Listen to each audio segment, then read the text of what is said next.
I don't know, said Mina. And I think that's a good spot to pause it. I love these kind of picture books to read when I'm in front of a group of kids, because I know out there kids are like, that's not a squirrel. I know what that is. What? So, can you tell us a little bit about your inspirations for Mina? Where did the story come from?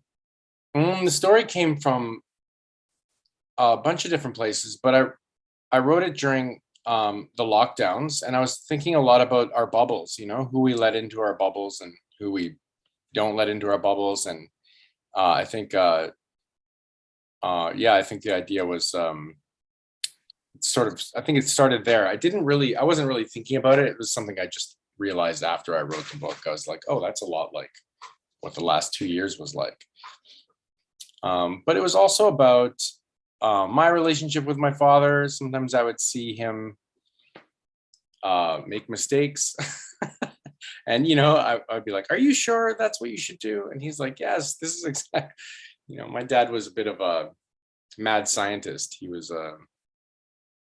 literally a scientist and a stand-up comedian and a musician. And so Wow. I was inspired by him a little bit.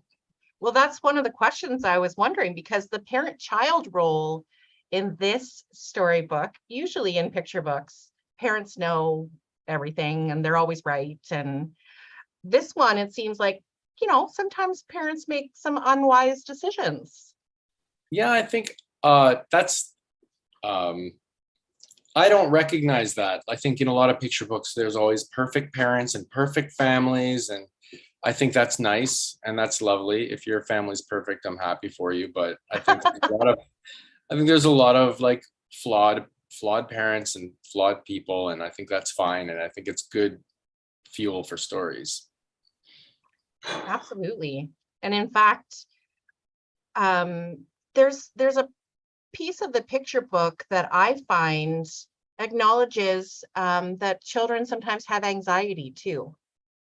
And I felt that really refreshing because it sort of can tell kids that sometimes there are some anxious things and you kind of have to work through it. Was that part of your idea for this story? Is that underlying anxiety that Mina feels? Yeah, I mean, I never thought of that word, using that, but I think absolutely. I think, yeah, I mean, also, even as adults, we don't always know everything. And sometimes, we have to deal with decisions that other people make, and there's anxiety about that. It's something that we have in our lives. It's not it's not like we're ever completely taken care of. We always have to sort of deal with this. So yeah, that's definitely something I was thinking about.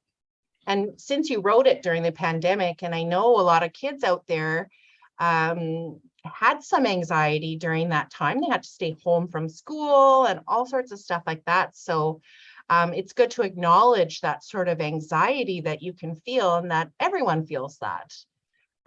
It's a common feeling for everyone. Absolutely. That's a really nice way to put it, I think. What about the name Mina? I've never heard Mina before. Does that have a story with it, or is it just something yeah? Yeah, my first book was a book about a frog called Poco and the Drum. And oh, here it is. You get a visual. And I was in Japan actually working on that book for a few months. And there was a woman there who would read to us every week, would read to us Japanese picture books. And she would translate them for us. And it was really heartwarming and sweet. And her name was Mina. And so I sort of took that. I was like, maybe, the spirit of like, I love like Japanese and Korean picture books, and sort of brought that with me. And I thought maybe I can use that somewhere someday. That's so sweet.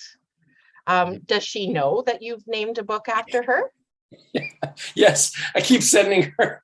Yes, it's even translated into Japanese now. Oh, I keep sending her updates, and she's like, I know, leave me alone. That's great. Yeah, but no, she knows. Yeah. Oh, Mhm. so before you wrote Mina and Poco and the Drum, you illustrated a lot of books. So these are your first two where you wrote and illustrated the stories.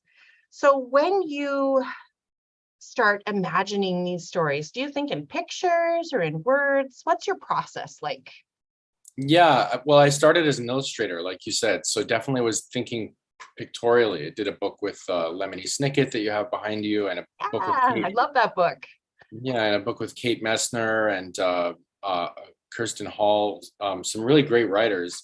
But so I was really thinking about adding to the story visually, and what the images can add to the story. And so I think that's what you picked up on with Mina is now I like to have kind of like two stories, one story with the words and one story with the pictures, and see how they swim together in the book. So that's a very graphic novel, comic book sort of way of looking at things. Is that an inspiration for you?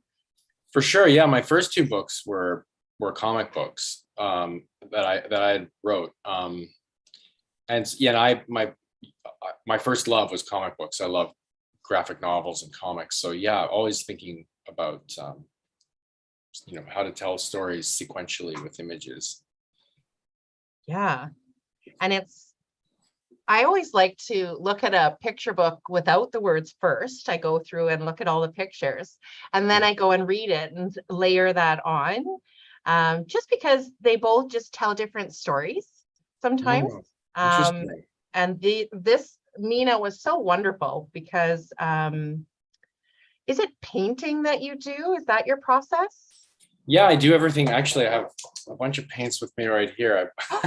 Oh, I'm doing some painting now, right now. But yeah, it's all hand painted. Um, I was at the Korean Museum and I painted these jars at the Korean Museum. I don't know if you can see that. It's not very light. yes, Yeah, beautiful. yeah. So I love. I used to when I worked in animation. I worked on Adventure Time and some other shows that you mentioned. That's all very computer based, and I really missed painting with my hands. Working with my hands and brushes and on paper, and it feels so good to paint on paper. So when I made my own books, I was really excited to do that with paint with real paint. So you don't sketch at all. You just go straight to the paint. Yeah, I'll do sketches, but with pencil and paper. I try to keep things as traditional as possible. Yeah. Yeah. It's a very digital world, everything's screen based. This is it's lovely to have this one thing in my life that's like just paper and paint and yeah, I try to keep it very traditional for the paintings, for the What books. I what I love too is that the expressions on Mina and the other characters, it almost seems like they're expressionless, but there's so much communicated um, through them because I think it was painted. Mm. And there's like that juxtaposition of this rich world and this sarcasm and things, and Mina's just sort of, hmm. That's another thing I think about a lot is from comic books is, one thing they say is like the story happens in between the images in comic books. Yes. And I think about that too, with the emotion happens in between the image and the reader. So like putting emotion on a character doesn't necessarily make the character emotional, but but the reader can project that emotion. Just like the cats, like, do we trust them? Do we love them? I want the reader to come up with their own story on what those cats are like. Are they, we never really know if the cats are playing or or No, we don't. And again, it's like they have a poker face. I don't know what's going to happen on the next page. yeah. Yeah. Um, so what's changed the most since you've written and illustrated your own books, like in terms of the process, rather than like, for instance, when you worked with Lemony Snicket? Well, when you get a script from an author, it pretty much stays the same until the end of the book. We might change one or two things, but when I'm writing the book for myself, I get to change everything right up until the last minute. And so it's really it's nice because I think the words and the images really need to fit together perfectly.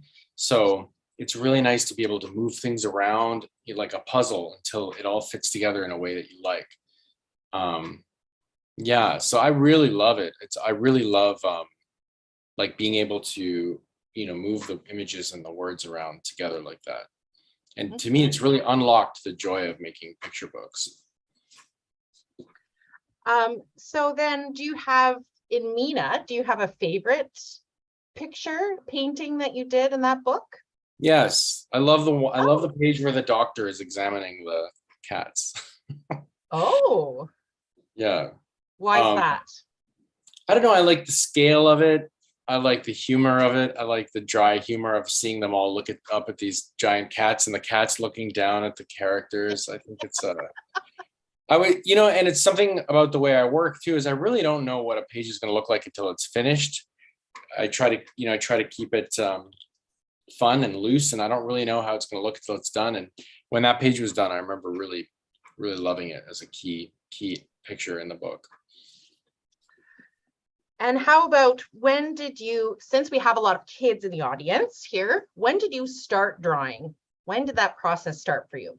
Well, I'm sure, just like everyone in the audience, just like you, I'm sure too, I was drawing when I, since I can remember. We always draw as kids, all of us. And I kept drawing. I kept drawing and kept drawing even through my 20s. Once I'd finished school and then finished high school and university, I kept drawing. And even though I didn't go to art school, I studied politics and I just kept drawing. And when I look back, I'm like, why did I keep drawing? I probably should have stopped. But yeah, I just kept going. And after, I just stuck with it. And I think I got a lot better over time. It took a long time though. I wasn't someone who was like naturally, good in the beginning. I didn't have a lot of natural talent. I had to work at it. That's hard to believe. Well, thanks for saying that. But it's true. So do you have any advice for kids that want to illustrate or write their own books one day? Well, I do think persistence is important, and just, to stick with it. I do think like going to art school is very valuable. I didn't realize, I grew up in a factory town, and I didn't realize you could even go to art school and that there are actually jobs on the other side, but you really can, and there really are. So that's something, there's some really great art schools in Ontario, like at Sheridan College, and OCAD in Toronto. So that's I think that's something that maybe is worth doing. So I bet some kids have watched Netflix out there. So they might be wondering what it's like to work on an animated series. Well, the difference between making a picture book and working on an animated series is animation is very team-based. So it's kind of like, think about sports. Picture books are more like tennis, or or golf. You're playing against yourself, and then or you're playing with yourself, and then animation is team-based. So it's more like soccer or something. It's a whole team of people, very collaborative.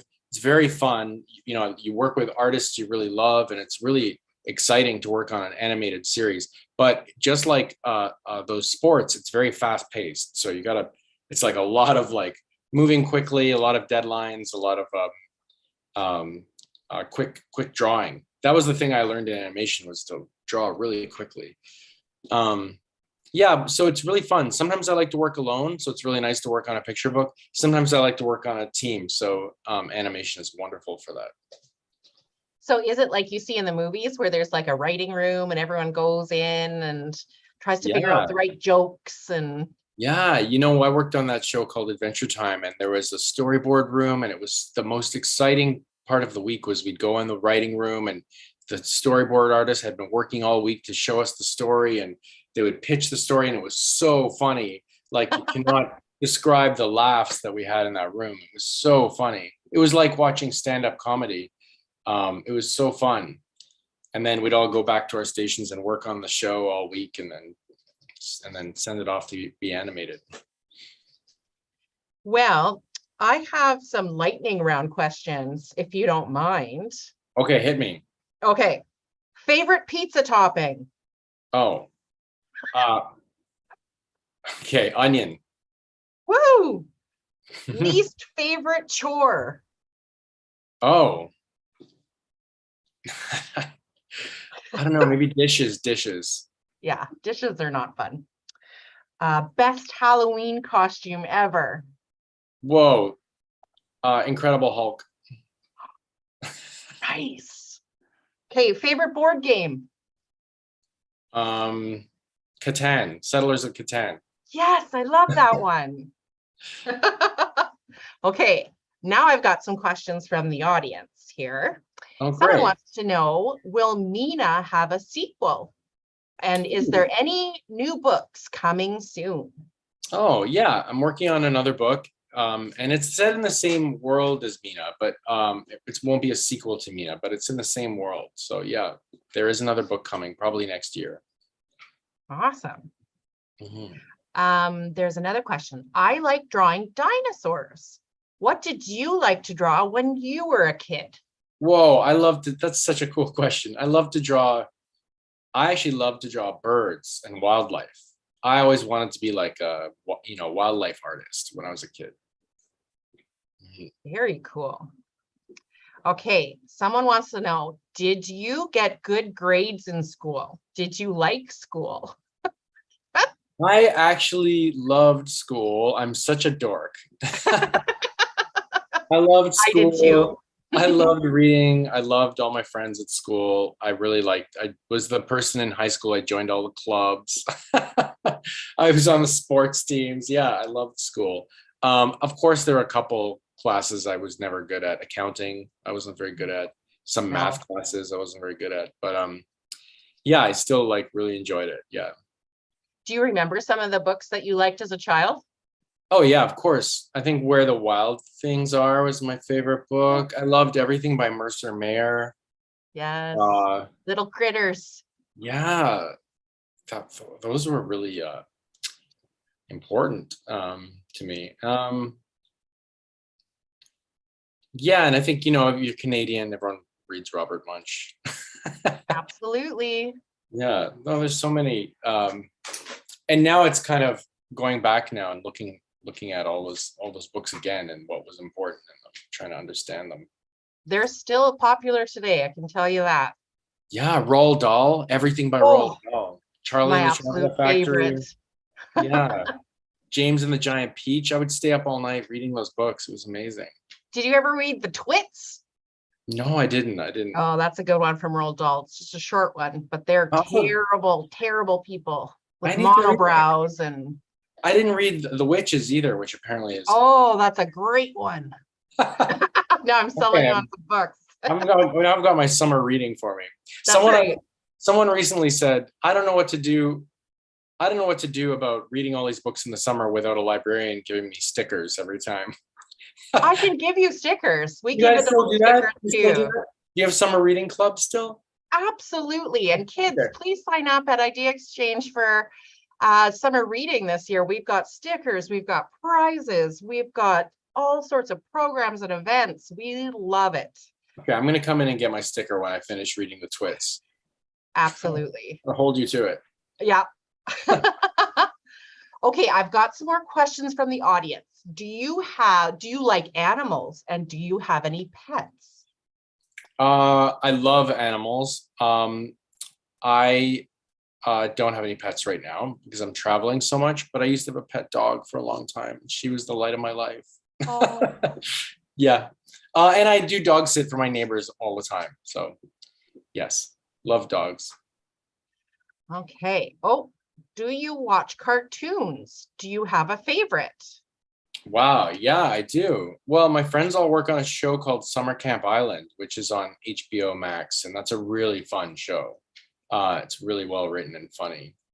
So yeah, that's And one of that's my. a cartoon. That's a cartoon. Yeah. Cool. Okay, there's another one. What's the weirdest thing about Korea? Oh wow, the weirdest thing. Um, I don't know. I can't think of anything weird about it.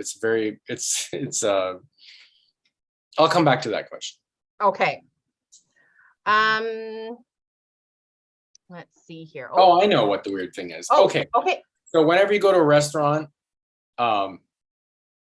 they bring you your beautiful food and you're so excited to eat it. And then you're always like, where is the cutlery? And then you realize every table has a drawer in the side. What? And I always forget because I'm like, I'm always like, excuse me, can I get my knife and fork or my chopsticks? But then you realize every table has a drawer on the side that has everything you need. And it's really cool. How cool is that? It's really cool. I think we should do that too. We should adopt that. Yes. Mm-hmm. Somebody wants to know if you play sports because they love soccer. I love soccer. I can't wait for the World Cup.